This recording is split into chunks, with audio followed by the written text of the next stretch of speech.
Hi, I'm Meredith Peck, and this is my speech about the effects that COVID is taking on us and what we should do to help the spread and the realization of it.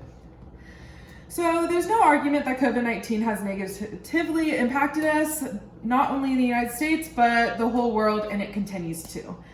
As of March 20th, 2020, there has been 210 cases and over 9,000 lives that have been taken. Though there are about 7.8 million people in the world, it seems like it's not a big impact, but if we look at it on a chart, it is. At this time, we had no idea what COVID-19 was, other than a fast-spreading virus in which people were able to live their lives with no fear because of how far away it was from us. Just 2 weeks prior, we were living our lives normally, going to school, going to sports games, and whatnot. Today, I will be presenting you a lot of information about COVID-19 and how it has impacted us, not only during 2020, but how it has gone into 2021 and how humans are living their lives today.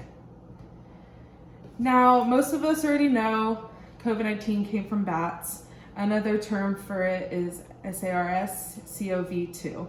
It is true that the virus was exposed in Wuhan's markets because of how close everything is and how the humans are exposed to everything there. This has been taken out of hand mostly in the United States, blaming the Chinese people for this, though it came from China. The Chinese people aren't to be blamed. There are seven different coronaviruses that infect humans. In this case of the pandemic we are living in, SARS is from the southern China and has also spread to several other countries. The symptoms of this were very mild. Knowing this information, you will give a particularly better understanding of COVID-19 and the impact of it. With many people believing different things in our world being as crazy as it is, it's hard to make decisions.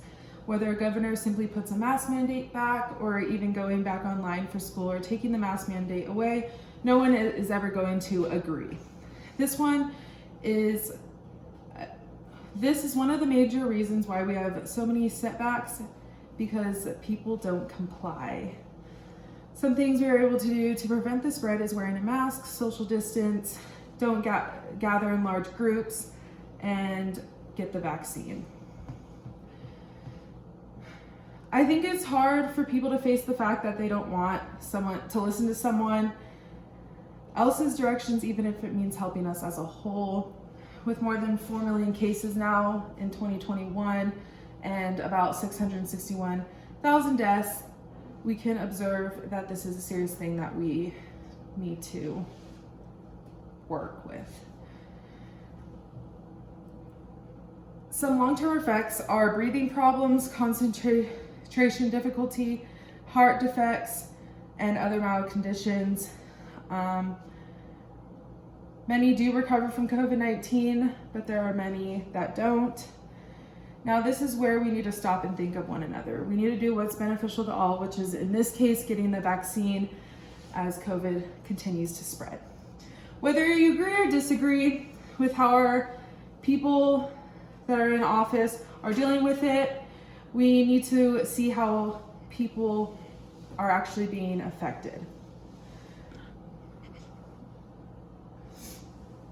All of these people that don't think COVID-19 is a big deal say, I'm so tired of living in this world we're living in. This is because they are the problem of why we are still in this. They continue to not social distance, live their lives normally, and don't get the vaccine.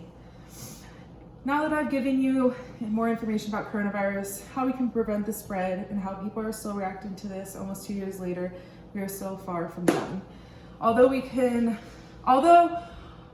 all we can do now is continue to try and get everyone to be on the same page, but in reality we'll never.